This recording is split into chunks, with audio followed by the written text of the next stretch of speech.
Well, hey, I'm riding an e-scooter around on a road. Whoa. Right, that might not seem like a big deal, but it is. And the reason is because up until recently, you couldn't ride e-scooters on public roads in the UK. Okay, let's rewind to last year, when I first looked at these light e-vehicles. Even then, e-scooters were taking over cities around the world. Their growth was supercharged by a cheap and easy rental system. Find one, download an app, scan a code, and ride away, paying by the minute.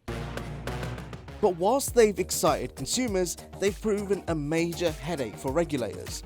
And the UK's position was to put the brakes on their rollout, both for rental companies and private ownership. It hasn't stopped people buying and riding them on the road.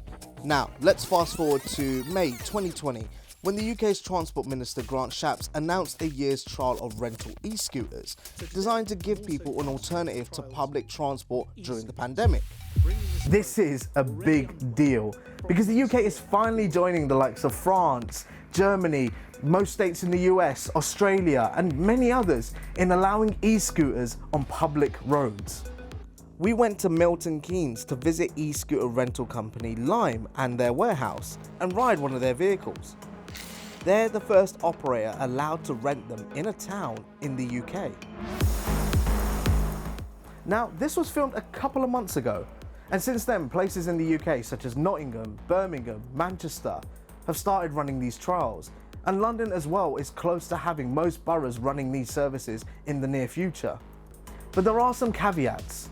You must ride your rental e-scooter on the road, not on pavements, just roads. And other light e-vehicles such as hoverboards or e-skateboards, they're still illegal. You can't ride them out in public.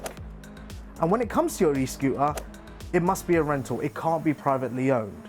If it is, because it's classed as a motor vehicle, you need things like tax, and MOT, insurance, things you can't readily get for e-scooters at the moment.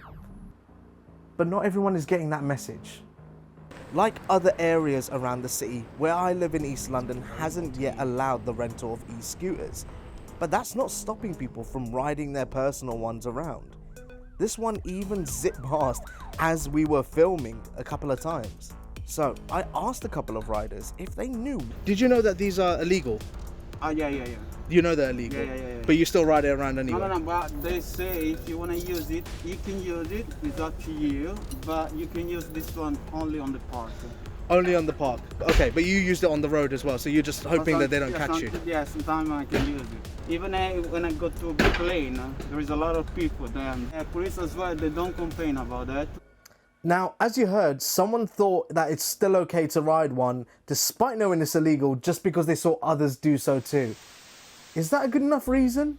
No, that's a pathetic argument, isn't it? To say, I know it's illegal, but I see other people doing it, therefore I'm going to do it, is a pathetic argument that just, passes the buck to other people. If you're riding this, you're committing the offences, you're putting yourself at risk, and you're putting other people at risk. But now, companies are coming up with innovative solutions to keep riders safe. E-scooter rental company TIER includes a collapsible helmet as standard. So, all you do is you take it out, build the thing, if I can. But that is not the only innovation that they've come up with. They've also got indicators on the handlebars, letting pedestrians as well as cars know when you're turning. There's even a wireless charging slot for your phone. And then there's Link e-scooters.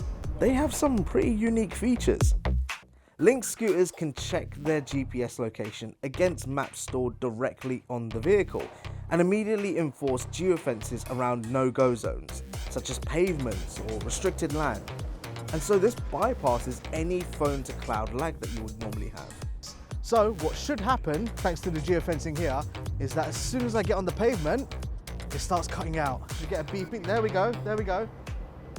And it's limiting my speed, like a lot. It's not going. Now, it did take a second or two to power off, but that's because I don't want to suddenly stop and launch over the handlebars. But that's not the only thing. The scooter is also able to self-diagnose. So what it's doing is it's constantly asking itself, am I working all right? Are my components all working absolutely fine? Are any of them about to fail? So in theory, what should happen when I put this scooter on its side, it comes up as a notification on that interface there. And it does. Hasn't stopped. But its features didn't always work perfectly. This is not working again. It's cut out again. Now, to be fair, the e-scooter needs to ride in the geofenced area quite a few times to increase its accuracy. And it did improve over time.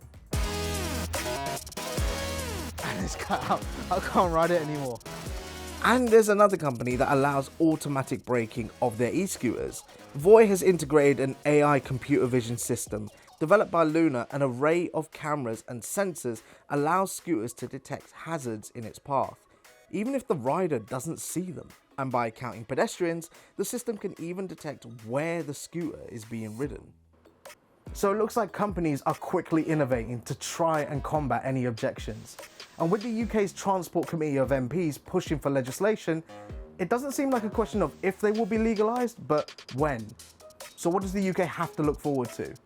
Let's hear from a city where they've been legal and hugely popular for a while.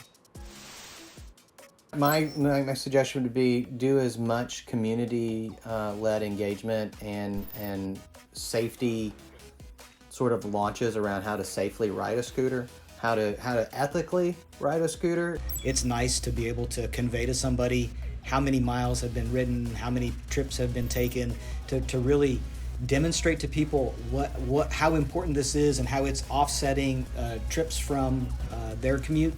I don't see an end to it anytime soon.